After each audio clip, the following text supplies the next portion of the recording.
Temin graduated from Swarthmore College in 1959 before earning his Ph.D. at MIT in 1964. Beginning in the 1960s and early 1970s, he published on American economic history in the 19th century, including the Jacksonian economy and causal factors in American economic growth in the 19th century, as well as Reckoning with Slavery, which was an examination of the slave economy and its effects. His papers of the 1960s would reflect intense empirical study as part of his working method, including composition of iron and steel products, which would later be part of his analysis of industrial development. He continued his study of 19th-century industrialization with Engines of Enterprise. Two of Temin's most cited conclusions in this area are on the relationship of labor scarcity to economic development, and the role of general equilibrium models in studying economic history. He would apply the conclusions drawn to his study of the business cycle in the 19th century.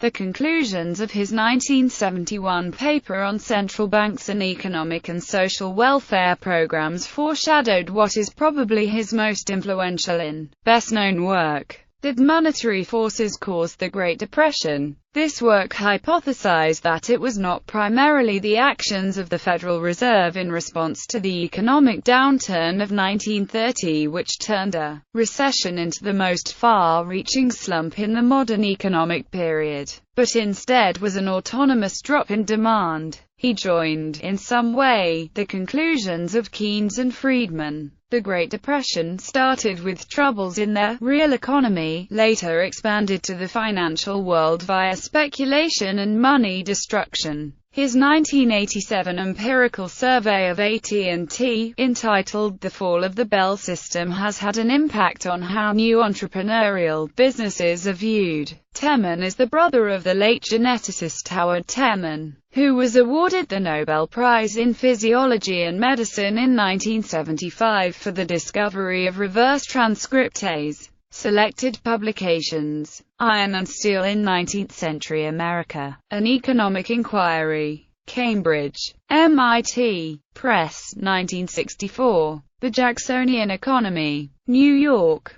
W.W. Norton, 1969. The New Economic History, Penguin Books, 1972. Causal Factors in American Economic Growth in the 19th Century, London, Macmillan, 1975. Did monetary forces cause the Great Depression? New York, W.W. Norton, 1976. Reckoning with Slavery, New York, Oxford University Press, 1976. Taking Your Medicine, Drug Regulation in the United States, Cambridge, Harvard University Press, 1980. The Fall of the Bell System, A Study in Prices and Politics, New York, Cambridge University Press, 1987. Lessons from the Great Depression, Cambridge, MIT Press, 1989. Inside the Business Enterprise, Historical Perspectives on the Use of Information,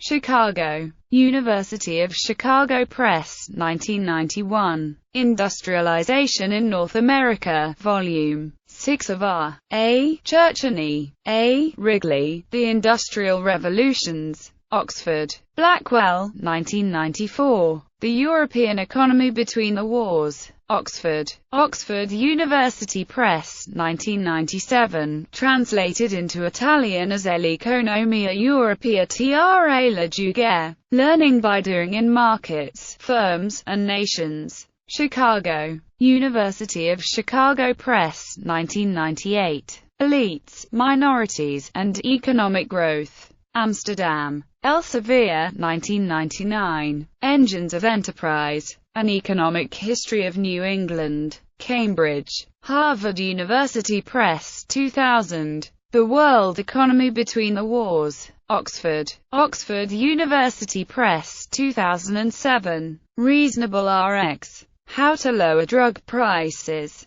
FT Press, 2008. The Roman Market Economy, Princeton University Press, 2012. Prometheus Shackled, Goldsmith, Banks and England's Financial Revolution After 1700, Oxford University Press, USA, 2013. The Leaderless Economy. Why the World Economic System Fell Apart and How to Fix It, Princeton University Press, 2013. Keynes, Useful Economics for the World Economy. MIT Press, 2014.